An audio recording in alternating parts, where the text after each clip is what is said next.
नमस्कार दोस्तों, स्वागत करता हूँ my YouTube channel DK electric channel में दोस्तों। तो दोस्तों आज हम बात करेंगे माइक्रोटेक इन्वर्टर के जो ड्राइव सेक्शन है उसके बारे में स्टेप बाय स्टेप पूरी जानकारी इस वीडियो के माध्यम से आप तक पहुँचाएंगे कि माइक्रोटेक की जो इन्वर्टर है उसमें आपको ड्राइव नहीं मिलती है। ड्राइव सेक्शन में अगर आप कोई भी तरह की परेशानी है, ड्राइव में आप ट्रांजिस्टर चेंज कर देते हैं, रेसिस्टेंस चेंज करते हैं, उसके बावजूद भी आपको अगर कोई रिस्पॉन्स नहीं मिल रहा है तो आपको क्या करना है ये आपको इस वीडियो में बताया जाएगा। तो दोस्तों ड्राइव सेक्शन दो है, इसमें पहला और ये दूसरा, दो सेक्शन है। तो आपको जब भी कोई ड्राइव सेक्शन की प्रॉब्लम को क्लियर करना होता है तो आपको ये देखना होता है कि कौन से ड्राइव सेक्शन से आपकी प्रॉब्लम हो रही है। अगर इधर आपकी ड्राइव सेक्शन सेम है, मतलब 3.5 या 4 दिखा रहा है और इधर 3.10 या 9 दिखा रहा है, तो आपको ये देखना होगा कि इक्वल कौन से में है। अगर इधर इक्वल बता रहा है तीनों मॉस्फेट पे और इधर आपका नहीं बता रहा है, आपका इस चैनल में प्रॉब्लम है मतलब, ठीक है। अब आपको दोनों चैनल के जो ड्राइव सेक्शन है उसको पूरा क्लियर करना है, तो आपको जो है इसके अंदर जो कंपोनेंट्स लगे हैं उनके बारे में आपको जानकारी होना बहुत ज़रूरी है, ठीक है। तो आपको जो है इसके हर एक रेसिस्टेंस और डायोड है, जो भी है इसके साथ में जो लग रहा है उसको आपको चेक करना अनिवार्य है। अगर एक भी आपने जैसे कि सोचा कि ये रेसिस्टेंस ये कौन सा ख़राब होगा, अगर आपने उसको छोड़ दिया, हो सकता है कि वही रेसिस्टेंस ख़राब हो, उसी की वजह से आपके प्रॉब्लम हो और आप उसी रेसिस्टेंस को छोड़ के कहीं भी दूसरी, जैसे कि ये 4 ट्रांजिस्टर इसे चेंज कर रहे हो, यहाँ पर पल्स ट्रांजिस्टर इसको चेंज कर रहे हो, ये पल्स रेसिस्टेंस है इसको चेंज कर रहे हो बार बार, तो आपकी प्रॉब्लम ठीक नहीं होगी दोस्तों। ठीक करने के लिए आपको जो है प्रॉपर्ली नॉलेज होना ज़रूरी है, जैसे कि इस वीडियो में आपको बताया जाएगा। तो दोस्तों इस वीडियो को आप मिस ना करें, पूरी वीडियो को देखिए और जितना हो सके उतना आप इसको समझने का प्रयास कीजिए। तो चलते हैं दोस्तों, आपको अब समझाते हैं और ज़्यादा समय नहीं लेंगे आपका। आप अगर देखोगे ध्यान से तो आपको पूरा समझ में आ जाएगा। तो दोस्तों ये माइक्रो कंट्रोलर है, ये आप सभी को पता है कि माइक्रो कंट्रोलर यहीं पे लगती है, ठीक है। तो दोस्तों माइक्रो कंट्रोलर की पिन नंबर 27 और 28 जो है हमारे मॉस्फेट के लिए बनाई गई है। जैसे कि हर किसी का एक कोड वर्ड होता है, हर किसी का नंबर होता है, उसी प्रकार इसमें माइक्रो कंट्रोलर में मॉस्फेट का एक स्थायी वो है इसका, मतलब पिन नंबर 27 और 28 पिन स्थायी पिन है इसकी, कि इस पर आपको ड्राइव मिलेगी, ठीक है। जैसे कि शॉर्टकट आप समझ सकते हैं कि पिन नंबर 27 28 के दोनों एक घर हैं, जो स्थायी इन्हें कहीं पे भी मतलब ड्राइव, मतलब इसका काम हो गया, ड्राइव कर रहा है, मतलब ये गाड़ी चला रहा है, ड्राइव करके ये कहीं भी जाए, रेसिस्टेंस के ड्राइव ट्रांजिस्टर के थ्रू कहीं भी मतलब ये जाए और मॉस्फेट पे इसकी पल्स पहुंचना है, मतलब मॉस्फेट पे इसका मुकाम कि मुझे मॉस्फेट तक पहुंचना है, इसका ड्राइव का वो है, ड्रीम है, मतलब कि इसको मॉस्फेट के यहाँ तक पहुंचना ज़रूरी है इसको, मतलब ये ड्राइव कर रहा है यहाँ से, ये पल्स यहाँ से ड्राइव कर रहा है यहाँ से और इसको मॉस्फेट तक पहुंचना है कैसे भी करके, ठीक है। तो ये ड्राइव करेगा, रास्ते में कौन कौन से मोड आएंगे ये आपको जानना है। तो किस प्रकार से जानेंगे ये इस वीडियो में आपको बताया जाएगा। पिन नंबर 27 और 28 यहाँ से चलेंगे, ठीक है। पिन नंबर 28 के बारे में पता करते हैं। पिन नंबर 28 यहाँ से चलेगा, पिन नंबर 20 R20 के लोकेशन पर आपको मिलेगा, एक ये मोड आ गया R20, ठीक है। अब आपको जो है यहाँ पर जो वोल्टेज देखने को मिलेगी वो मिलेगी 1.5 या 1.8 या 2 वोल्ट के करीब आपको देखने को मिलती है। जैसे कि पिन नंबर 27 पे उतनी 28 पे आपको देखने को मिलती है, दोनों पिनों पे सेम वोल्टेज देखने को मिलती है। अब पिन नंबर 28 भाई साहब ने यहाँ से ड्राइव की है, 28 नंबर के भाई साहब ने, तो ये पहुँच चुकी है पिन नंबर 20 पर। अब ये ड्राइव आपको यहाँ पे देखने को मिलती है, तो ये जो है सप्लाई को यहाँ से पास करके यहाँ से इसके थ्रू पिन नंबर 7 के थ्रू ये ट्रांजिस्टर पर दे देता है सप्लाई, इस वाले ट्रांजिस्टर पर।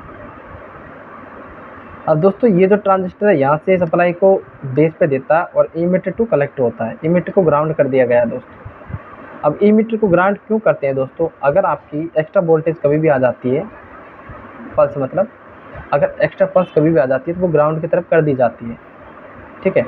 और जितनी आपको ज़रूरत होती है उतनी वोल्टेज आपको इन कलेक्टर पे पेश के मतलब बेस पे पेश कर देते हैं।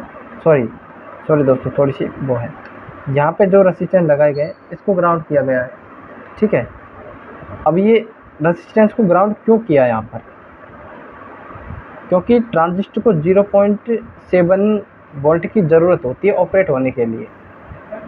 6 या 7 वोल्ट की ज़रूरत होती है ऑपरेट होने के लिए, जो कि इसके लिए काफ़ी होती है, इसीलिए, ठीक है। तो रेसिस्टेंस में अगर यहाँ पर आपकी वोल्टेज गलती से थोड़ी ज़्यादा हो, ठीक है, ज़्यादा आ जाती है तो वो नेगेटिव वोल्ट की तरफ चली जाती है, और जितनी आपको ज़रूरत पड़ती है उतनी आप बेस पे सप्लाई को पास कर दिया जाता है इसके यहाँ पर, ठीक है। अब ये ड्राइवर भाई साहब ये बेस पे पहुँच गया है, इसने मतलब यहाँ से सप्लाई प्रॉपरली मतलब इसने ड्राइव पूरी यहाँ से निकाल लिया और ये बेस पे पहुँच गया, 0.7 वोल्ट लेके पहुँच गया, ठीक है। अब ई मीटर को जो है ग्राउंड कर दिया, और collector, emitter to collector होता ही है। अब कलेक्टर से सप्लाई पास होती है तो वो इसके बेस में पहुंच जाता है, ठीक है। अब इसके बेस पे जब पहुंचेगा तो ई मीटर टू कलेक्टर, कलेक्टर से यहाँ से सप्लाई पास करके ये ट्रांजिस्टर आप देख रहे हो 4, इसके थ्रू आपको यहाँ से सप्लाई देखने को मिलती है, ठीक है। तो इसके बीच में यहाँ पर R11, R10, 9, 8 4 रेसिस्टेंस यहाँ पर लगाए गए हैं, ये पल्स रेसिस्टेंस है दोस्तों। और उसी प्रकार जैसे इसमें प्रोसेस चल रही है उसी प्रकार इसकी प्रोसेस यहाँ पर ही सारी चल रही है। जैसे ही यहाँ के बेस पे आपको सप्लाई देखने को मिलती है वो इमीटर टू कलेक्टर, कलेक्टर से सप्लाई पास करेगा, इसके बेस पे मिलेगी आपको। अब इसके बेस पे आपको जो सप्लाई दी जाएगी, जैसे यहाँ पर देखिए, अब ठीक है, इसके बेस पे सप्लाई जाती है तो emitter to collector, collector supply pass करके इसके ट्रांजिस्टर के बेस पे देती है सप्लाई। अब इसके बेस पे आपको सप्लाई देखने को मिलती है इमीटर टू कलेक्टर, कलेक्टर से सप्लाई पास करके यहाँ से सप्लाई को पास करेगा और आपको देखने को मिलती है यहाँ पर इस जगह पर, जो R76 की लोकेशन पर पल्स रेसिस्टेंस लगाई गई है। अब ये पल्स रेसिस्टेंस ख़राब हो जाएगी तो आपके पास बेहतराई नहीं मिलेगी। R76 की लोकेशन पर ये पल्स देख रहे हो, इसे आपको जहाँ मतलब आपके ध्यान में बिठा लेना है। और एक ये है इस जगह पे R91 की लोकेशन पर ये रेसिस्टेंस, इसको आपको फीड कर लेना है दिमाग में। R91 की लोकेशन पर और R76 की लोकेशन पर ये दोनों पल्स रेसिस्टेंस है, इन दोनों को बिल्कुल ध्यान में रखना है, ठीक है। इस साइड तो यहाँ पर लगाई गई है ये ट्रांजिस्टर के पास में Q23 की लोकेशन पर ट्रांजिस्टर, और इधर यहाँ पर लगाई गई है, यहाँ पर ये ट्रांजिस्टर लगाया गया है Q24 की लोकेशन पर, इसके पास में बैक साइड में यहाँ R76 की लोकेशन पर ये रेसिस्टेंस लगाया गया है। इसके थ्रू जो है ये ट्रांजिस्टर ऑन होता है, ऑन होने के बाद में यहाँ पर आपको बेस पे सप्लाई देखने को मिलती है मॉसफेट के बेस पे, ठीक है। अब दोस्तों जैसे जैसे प्रोसेस होती जाती है, अब ये जो है बेस से इमीटर टू कलेक्टर, कलेक्टर से सप्लाई पास करके ये इस पे देता है, जैसे कि इन रेसिस्टेंसों के थ्रू आपको सप्लाई देखने को मिलती है, ठीक है। उसके बाद में आप चेक करेंगे इधर की साइड मॉसफेट की पल्स और चेक करेंगे इधर की साइड मॉसफेट की पल्स, ठीक है। अब आपको मॉसफेट की जब पल्स देखने को नहीं मिलती है तब आप क्या करेंगे, तो देखिए यहाँ पर इधर की साइड देखने को नहीं मिल रही है तो आपको पहले ये ट्रांजिस्टर को चेक करना होगा, ये रेसिस्टेंस को चेक करना होगा, ठीक है। उसके बाद में यहाँ पर जो जितने भी डायोड लगाए गए, जीनर डायोड और ये डायोड लगाया गया है, ठीक है, 4007, और ये जो पल्स रेसिस्टेंस यहाँ पर लगाई गई है प्रत्येक मॉसफेट के साथ, आपको इनको सबको चेक करना है, ठीक है। और इसी प्रकार से इधर की साइड में जो ये रेसिस्टेंस लगाई गई है, तो जितने भी पल्स रेसिस्टेंस यहाँ पर लगाई गई है, जैसे मॉसफेट को पल्स मिलती है तो इसके थ्रू मिलेगी रेसिस्टेंस के थ्रू, ठीक है। इन सभी को चेंज करना है, ठीक है। और ये ट्रांजिस्टर को चेक करना है, और इसे तो मैंने इम्पोर्टेंट बताया, पल्स रेसिस्टेंस इसको भी चेक करना है, ठीक। अगर आपको इन सारी चीज़ों को चेंज करने के बाद में भी अगर आपने कर लिया कि भाई आपको रेसिस्टेंस में पल्स मिल ही नहीं रही, बिल्कुल ही नहीं मिल रही, तो दोस्तों आपको एक गुप्त राज बता देता हूँ कि पल्स रेसिस्टेंस के अंदर नेगेटिव पॉइंट जो यहाँ पर पॉजिटिव पॉइंट है, ये इसके साथ में जुड़ा हुआ होता है पल्स के साथ में, ठीक है। अब जब आप पल्स आप देखेंगे तो पल्स जनरेट यहीं से होती है दोस्तों, यहाँ से देखिए, यहाँ से जो आपको पल्स जनरेट होगी वो यहाँ से इसके थ्रू आपको देखने को मिलेगी। इस यहाँ पर भी पल्स जाती है, जो जनरेट आपकी होती है ऊपर से आपको यहाँ पे भी देखने को मिलती है, जो कि D6 की लोकेशन पर ये डायोड लगाया गया है, इससे भी पल्स जनरेट होती है, यहाँ पर लगाया गया है। तो दोस्तों इसको कभी मत भूलिएगा कि यहाँ पर जो रेसिस्टेंस लगाया गया ये इससे कनेक्ट नहीं है, ये पल्स से कनेक्ट है दोस्तों। तो इसको आप याद रखिएगा, और इससे जो सप्लाई निकलेगी तो ये भी ख़राब हो जाएगा, तो भी आपकी जो पल्स है उसको इक्वल नहीं होने देगा। अगर आपकी पल्स जो है यहाँ पर आपको 3 वोल्ट मिल रही है, ठीक है, और यहाँ पर आपको 2 मिल रही है, या फिर आपको 2.5 वोल्ट के करीब मिल रही है, या 2.5 वोल्ट के करीब मिल रही है, और यहाँ पर 3 वोल्ट मिल रही है, मतलब 5 वोल्ट का सिर्फ डिफरेंस आ रहा है। तो इस कंडीशन में अगर आप चलाते हो इन्वर्टर को कि ये लोड ले लेगा, तो ये बिल्कुल नहीं लेगा। ये दोस्तों इन्वर्टर की जो मॉस्फेट है इन्हें उड़ा देगा या ओवरलोड शो कर देगा, ठीक है, ओवरलोड शो प्रोटेक्ट में डाल देगा, या फिर आपका चलेगा नहीं, ये मॉस्फेट उड़ा देगा सीधा ही, ठीक है।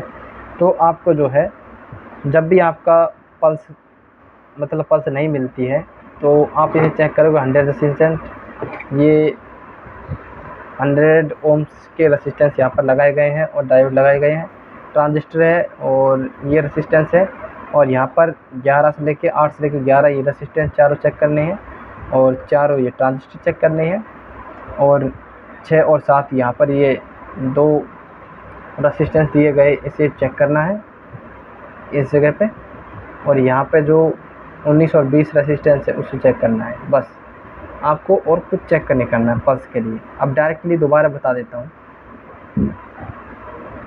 19-20 की रेसिस्टेंस, 6 और 7 की, 4 ट्रांजिस्टर और 4 ये रेसिस्टेंस जो 8 से लेकर 11 तक आपको चेक करनी है, 12 भी चेक कर लेना साथ में, ठीक है। और एक ये रेसिस्टेंस जीनर डायोड D6 के लोकेशन पर लग रही है, ठीक है। और ये यहाँ पर दी गई है पल्स रेसिस्टेंस और ये ट्रांजिस्टर, और ये बाकी सारे देगा चैनल का, और यहाँ पर ये रेसिस्टेंस, पल्स रेसिस्टेंस और ये ट्रांजिस्टर और बाकी सारा ये यहाँ का। बस इतना ही होता है पल्स के अंदर, और कुछ नहीं होता है। इतनी बड़ी बात भी नहीं होती कि पल्स आपको नहीं मिलती तो आप इतने परेशान हो जाते हो कि आपको लगता है कि ये महाभारत हो गया कि अब पल्स कैसे मिलेगी, कैसे नहीं मिलेगी। ऐसा कुछ नहीं है, अगर आप चाहोगे तो आपको पल्स भी मिलेगी, सब कुछ होगा। बस आप प्रयास करते रहिएगा, और कोई भी चीज़ है उसको मन से दिल से लगा के कीजिए। जैसे कि आपको कोई भी काम करना है तो ऐसे कीजिए कि आप पूरा मन उसी भी काम में लगा दीजिए जिसमें आप करना चाहते हो, तो वो आप ऑटोमेटिकली करते चले जाएंगे और रुकेंगे भी नहीं, ठीक है दोस्तों।